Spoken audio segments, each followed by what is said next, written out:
excited. And up next, we're going to have our next panel, which is crypto gaming and decentralized identities. So please let's welcome Lex from Passage. They're coming, loading. Lex from Passage, Lisa from Secret Network, Frasier from Cheqd, and as a moderator, we have an astronaut, Chjango. Please, a round of applause.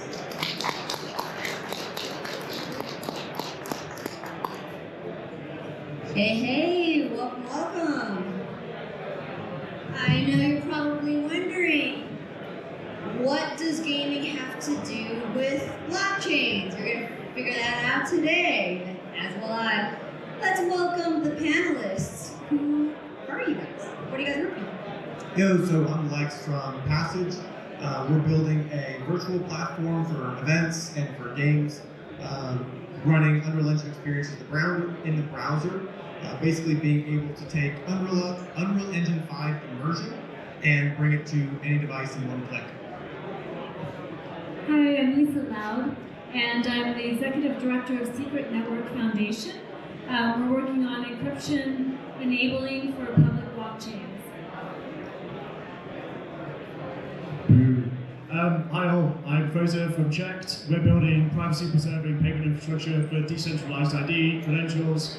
We're also just generally working on decentralized ID and authentication for things like the Metaverse. Hence, yeah, being with me. Nice to meet you. And I'm Chjango. I'm your host for this panel today, as I am the host of Interchain FM, the Cosmos radio station. I'm a validator and the podcast, obviously.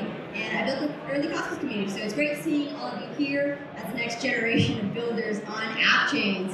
So, Lex, you're building an app chain. Can you talk about that?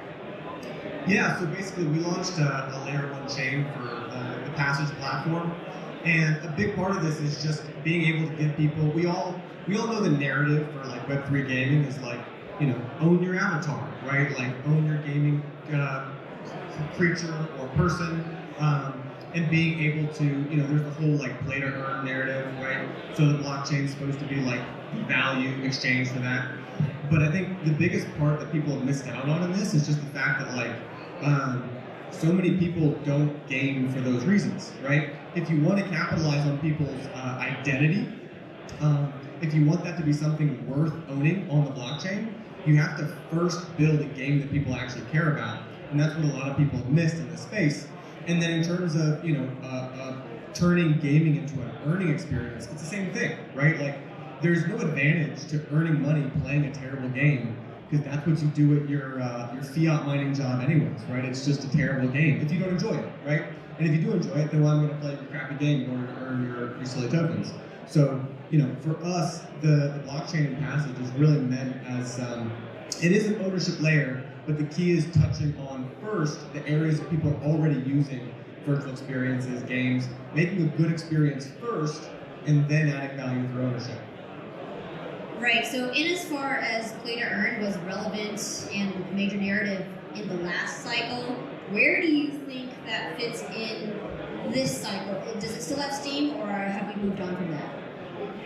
Yeah, I mean, it's a great question. So I think there's still an opportunity for earning in these spaces, because like, for instance, I'd be curious to, in terms of like Cheqd and the digital ID model, there's places where we want to incentivize people with value, right?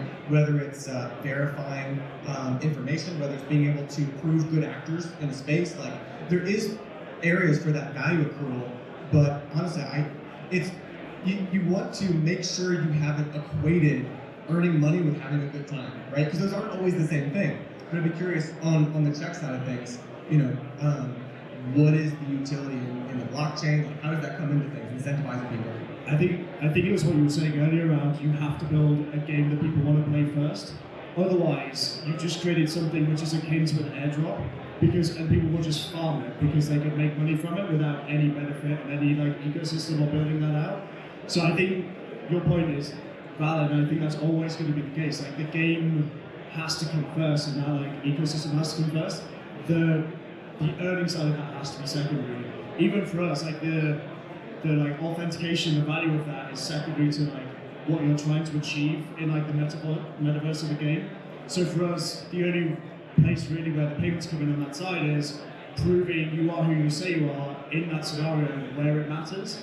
And if it doesn't, then people wouldn't have done it even in the first place. So I guess your original question, like, I think the game is always going to come first because it has to. And even in this cycle, that the place of a narrative will still be secondary to just make cool shit. Like, I think that's always going to be the way.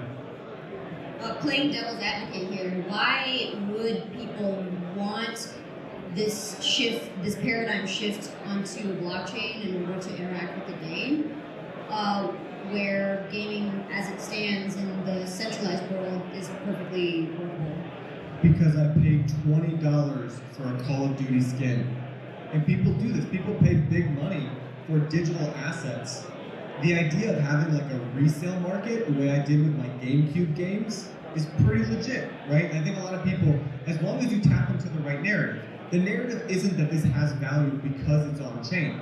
The narrative is that this has value to you, so it should be on chain, right? Now, that presupposes that it has value to you, right? So that's why you have to create value first. But putting it on chain gives you the opportunity to have a truly free market, right, in this area. The same way I did with my tiny little GameCube disc, right? Is I could take that back to GameStop, or I could bring it to my buddy, and we could swap games. You want to give that same type of culture to different areas of gaming, places people invest hundreds or thousands of hours. If they put that time in, we see that in the traditional market with physical games, with physical assets, people do the same thing. So there is some measure of assumption that people would want to have the same thing in this space. We just haven't had it, right? I gotta pay $20 for my Call of Duty skin, and it might not be compatible with the next game, right? And I was just wondering, what I've heard about gaming culture is that gamers don't like it when crypto comes in, when tokens come in, because it takes away, it brings a whole bunch of people who are only there to farm, to make money, and what they want, and I'm asking, but what I've heard is that they want to keep it pure and focused on the game objectives. I guess to kind of build upon that and give an example where it's almost an ecosystem that has a lot of the same principles that crypto does, but it, to your point, doesn't have any tokens involved or like not as visible, is Pokemon. Like all of the Pokemon ecosystem, the way those games are built is the assets in those games are movable entirely across the ecosystem of games. They're across platforms, they're across different types of like styles and types of game, and you get to build up that reputation, that asset over time, where you own it. Like people have real attachment to these like creatures, and I think it speaks to kind of what you both were pointing out. Is like, yeah, you've got to have like the game, the narrative. It can't be visibly play to earn, or like shouldn't really be that dynamic. But you need to have that ownership without having the explicit like token washing that I think probably happened last cycle. Do you think that the infrastructure as it stands is sufficient to support on-chain gaming, or are we still early? Yeah, one of the big weaknesses of on-chain gaming is the whole concept of privacy and encryption. Because think about it, if you were to play Battleship and you were playing it on-chain, and you could see everything that your opponent was setting up, all the moves your opponent was making, that, you know, it wouldn't be that much fun to play Battleship if you could see everything on the other side. Same with poker.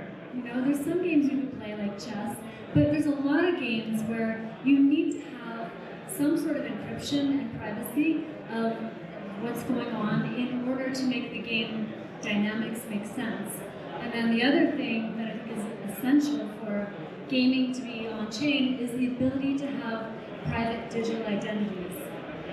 Like not have it in the clear who you are, where you live, all of those things. Yeah, you wouldn't have quite so many people griefing in games if you had that type of visibility, the blockchain stuff. And I think in terms of the infrastructure, I would say yes and no. Like, in some ways, it's ready. I think this speaks to what you're saying too about people wanting to move things on chain or not, right?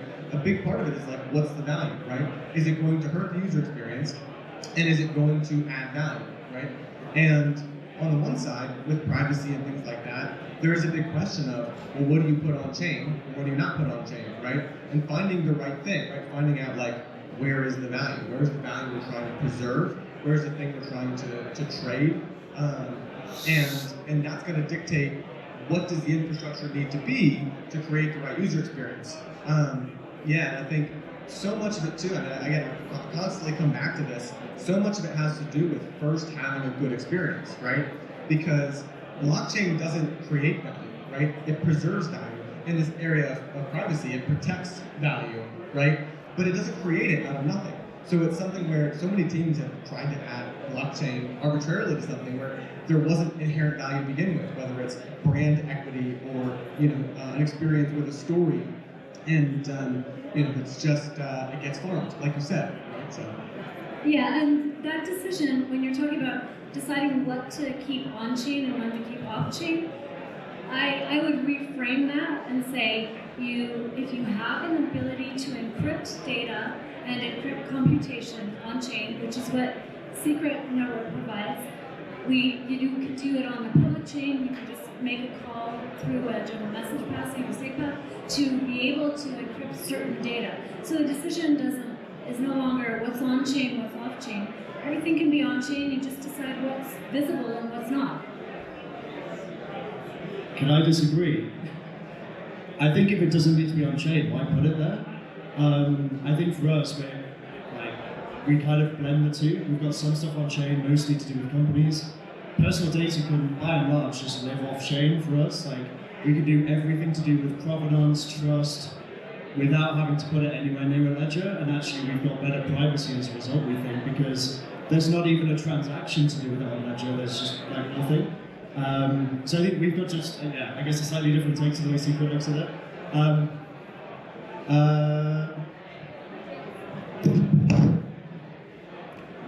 But your data, that means that you're at risk, right? Because you have a database of all that stuff. It's off-chain. It's decentralized. But the individual's the holder, right?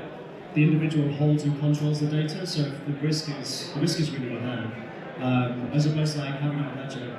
I guess to go back to something Lex said though, you said that there's stuff about the infrastructure that isn't ready. I'd be super curious. You were like, some of it's ready, some of it isn't. I'd love to know what you think isn't there yet. Yeah, I mean, and that's interesting. I would say to some extent, the infrastructure is ready. I think part of it is just the application of the infrastructure, right? So like executing this in the right place. Like again, where do we want privacy? Where do we want encryption?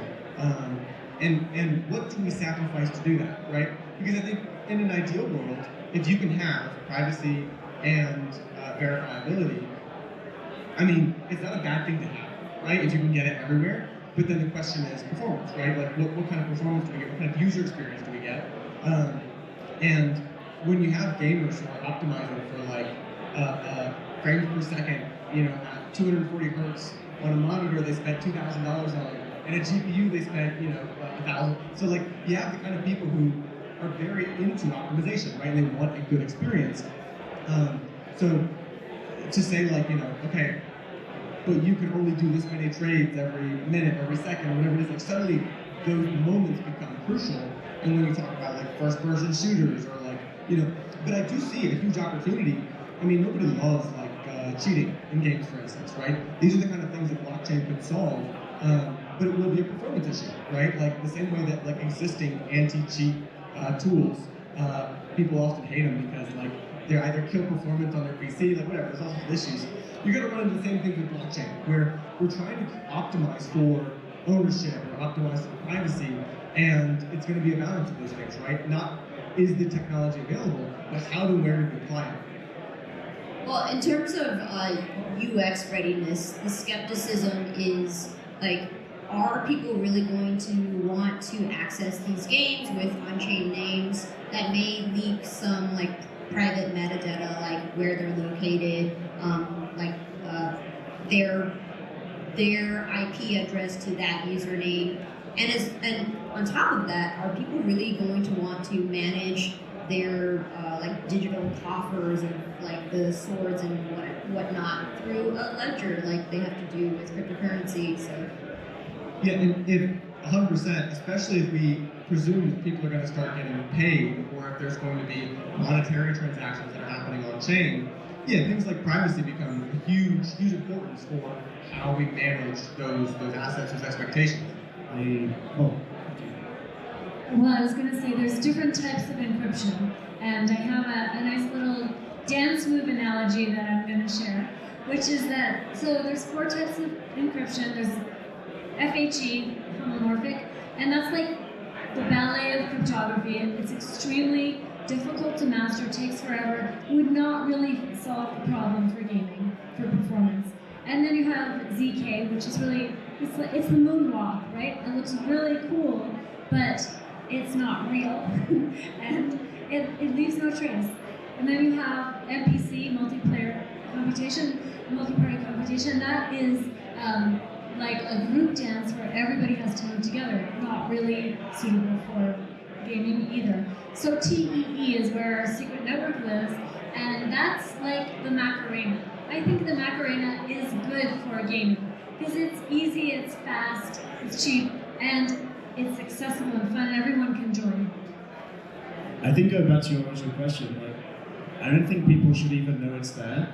I think to your question around like managing all these assets and stuff, Alexis' example right up at the top of was it Call of Duty or is it something like CounterStrike? But in both those scenarios, you've got people who are like managing super high inventories of stuff that they've like collected or bought over time, and they do it already, and they find it just completely natural. They get really embedded into the law. So I think as long as like you never see the blockchain, you never see the crypto side of it, you just have this super slick experience of like, I'm managing assets, and maybe that's where it comes into like interchain, multi-chain, and like user experience going across those. If you're going to have like games across different ledgers, how do you manage all of that? It should be seamless. Like you should never know what's under the hood. Yeah, I agree. And I think we've got 2 case points for why there are why there are very few gaming projects in Cosmos, right? The first one is just all the language that we use here. If any consumer had to understand this, right? Even gaming teams, right? Frankly, like the attention span for like teams developing a game versus the Cosmos developer ecosystem is not the same. And so, but beyond that, in an earlier panel, they're talking about liquidity management, right? So like the idea that we have chains for everything, and sometimes we have multiple chains for the same thing. So to expect that a consumer is going to be able to, like, you can tell them, sure, you can manage your skins. It's just you need to know how to get your skin from your origin chain to osmosis, and then onto a different chain. But you know, it's like this is the type of stuff that, again, it's got to be extrapolated away. And so we have all the smart infrastructure people in the room. But there's 2 things that are going to happen to create serious gaming adoption on Cosmos, and one of them is a culture shift, right? It's a, you know, this has to be the party, right? It has to be an exciting place for people, and we have too many smart people, right? Like we need more people in the space who can create that culture, create that hype. But then also, the smart people have to help the culture people extrapolate away all these processes that consumers shouldn't have to know about, like you said. Yeah, and I think weirdly there's like a parallel between gaming and self-sovereign ID where historically like SSI has been way too fucking hard to develop on. Like it's just way too hard. Like even just creating an identifier is just way too hard for most people. So I think probably like all of us, I think we've got the infrastructure in, like it exists, it works. And now it's like, how much of this can we extrapolate where no one sees the underlying stuff? Like, we've now got to the point where we're not just building SDKs but APIs, and now we're above that where we have no code tooling, so you don't need to know anything about identities or credentials.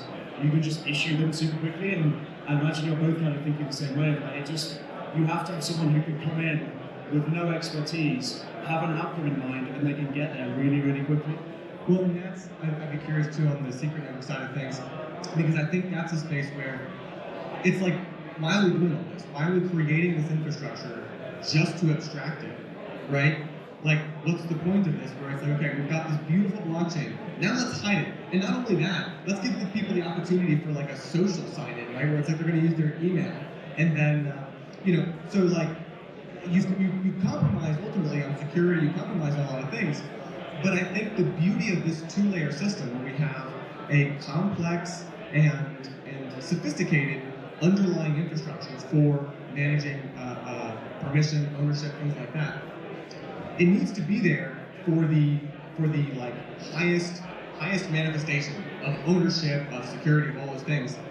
But you need the option for people to say, I want the ownership, but I'm cool with compromises too, right? I'm cool with a little bit less security, I'm cool with a little bit less sovereignty, whatever it may be. But that way, the people who are your super users, right, the people who will go deeper, have the chance to take that ownership. It's theirs for them, but we have to recognize, it's a funnel, right? Most of the people are going to come up in up here, and they don't care to get down to the root of the thing. So. Well, I mean, it's a really good question. When do we use blockchain? When is it overkill, right? I think there's a lot of, it's going outside the realm of gaming, but I think there's a lot of applications that are improved by blockchain. And then there's things like, there's things that are made worse by blockchain, like DAOs do a lot of voting, right? And voting on chain, on a transparent public chain, is not secure, it's not private. So there's a need, if we're moving to DAOs, which are an interesting construct and can really improve the consensus mechanism and the ability of people to contribute to a decision, we also have to build the ability to guard their privacy and create encryption.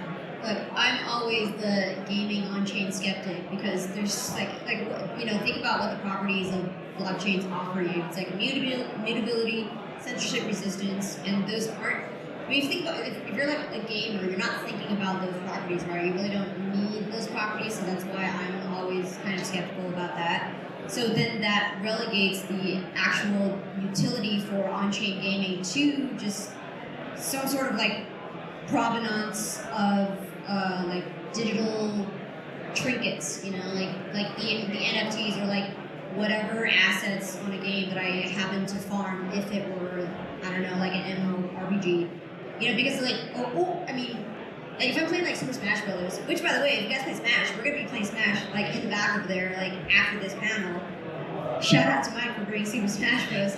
It's like, what part of that experience am I going to need to be, using with the blockchain? Just is there any? And it won't always be the case, right? That's the thing. It's kind of like stay in your lane, right? We need to know like what is the value prop for blockchain and offer that. And I really do think it's ownership, right? So like people don't spend. Okay, so it's interesting, right? Because there are going to be games like Smash Bros. Where you don't spend a ton of money. You spend maybe $20-$30, and that's it. That's the game, right? Okay. Now Nintendo launches the expansion, the whole pack of characters, right? And like, okay, maybe you want to be able to use that character somewhere else. So it creates new opportunities, having ownership if there's an expectation, but it also requires a lot more work, right? Like there is an assumption of that value isn't free, right? The value to the user is not free because developers now have to figure out, okay, if the person really owns this, where else is this going to be applicable? Or is it just arbitrary, like you said, right? Well, yeah, so like the magic of Bitcoin and cryptocurrency is that you could now, through proof of work, create digital scarcity. But in why would digital scarcity be important in the gaming context? Because you don't, as the game developer, you don't want digital assets to be scarce because you want to massively distribute as much what's the DLC characters on Smash, right? Like you don't need that to be scarce. You want to sell as many as you can.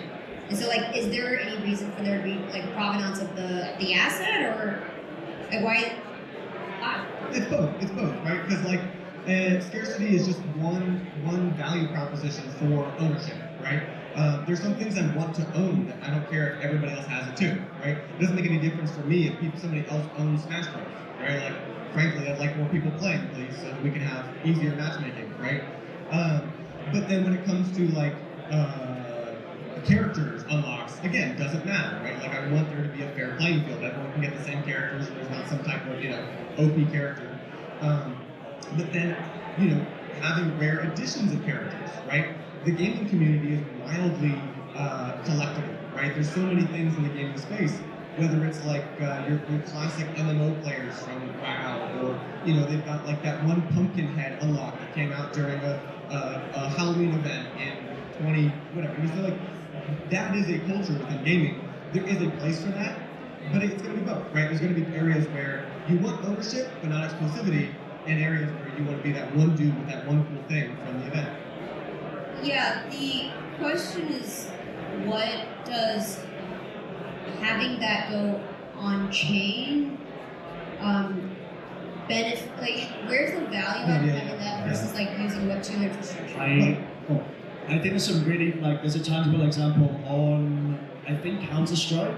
They've got like online marketplaces for various skins and kinds of stuff that you can buy, and it's typically a peer-to-peer marketplace. But the problem they're having to use at the moment is like there are people getting scammed left, right, and center because someone is like, yeah, I've totally got this skin. You send them money, and then they just disappear, and you have no recourse.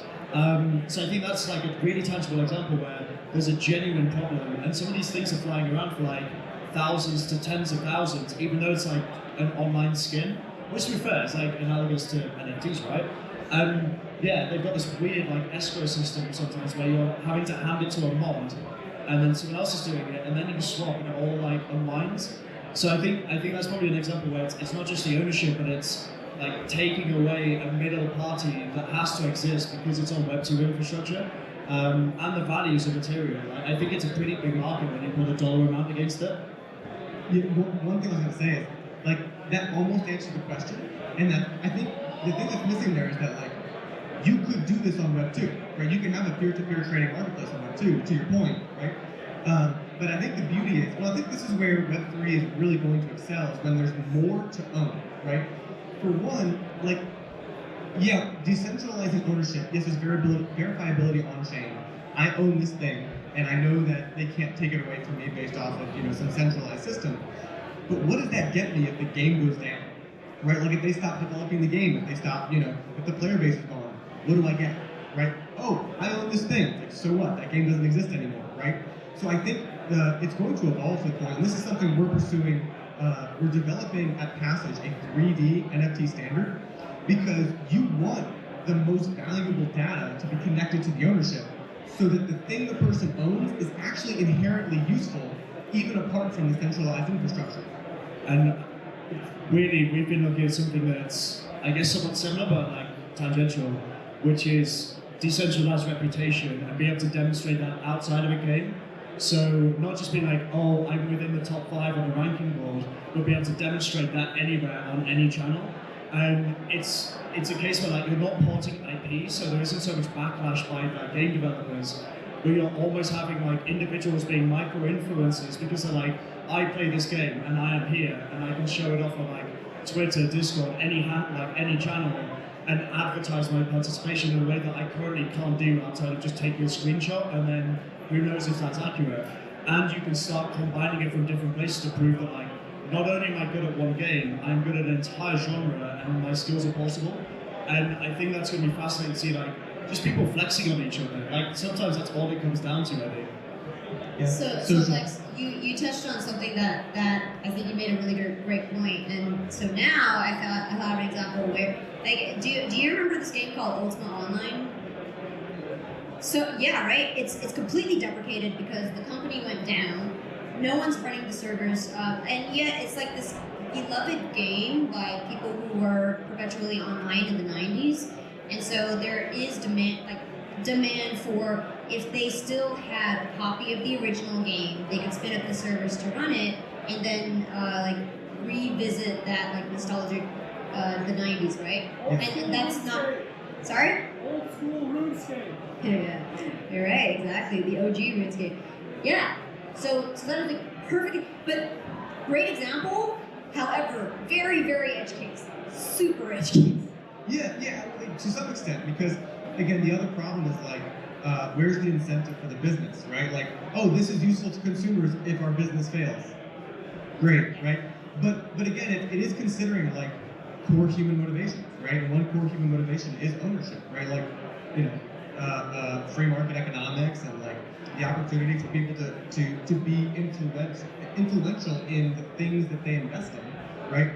And then again, social clout, right? Like you could take a screenshot, right? But being able to have this verifiability, like, the problem is that the reason I think this hasn't advanced faster is that probably more of the motivations are user-centric and not, focused on the benefit of the institution, right? Of developers, of producers, things like that.